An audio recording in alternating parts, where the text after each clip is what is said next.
എടുക്കണം.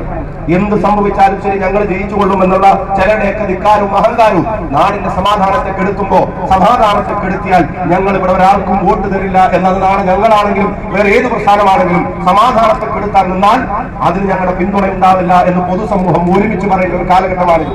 പ്രിയമുള്ളവരെ, ഞാൻ അവസാനിപ്പിക്കുന്നു. ഈ തെരഞ്ഞെടുപ്പ് ഈ നാടിന്റെ ഐക്യത്തെ ഊട്ടി ഉറപ്പിക്കുന്ന ഒന്നാവണം എന്നുള്ളതാണ് നമ്മൾ എല്ലാവരും പറയുന്നത്. രാജ്യത്ത് നടക്കുന്ന വിഭാഗീയ പ്രവണതകളെ, കേന്ദ്ര ഗവൺമെന്റിന്റെ നേതൃത്വത്തിൽ നടക്കുന്ന ഫാസിസ്റ്റ് പ്രവണതകളെ ചെറുക്കാൻ ഒരുമിച്ച് നിൽക്കണമെന്നാണ് നമ്മൾ ജനങ്ങളോട് പറയുന്നത്. അപ്പോഴാണ് നമ്മുടെ നാട്ടിൽ പ്രത്യേകിച്ച് ഒരു കാരണവുമില്ലാതെ ബോംബുണ്ടാക്കി സ്റ്റോക്ക് ചെയ്ത് വെക്കുന്നത് തെരഞ്ഞെടുപ്പ് അടുക്കുമ്പോൾ അട്ടിമറിക്കാനുള്ള ശ്രമമായിട്ട് അതിനെ നോക്കിക്കാണേണ്ടി വരും. അത് ഞങ്ങൾ അനുവദിക്കില്ല.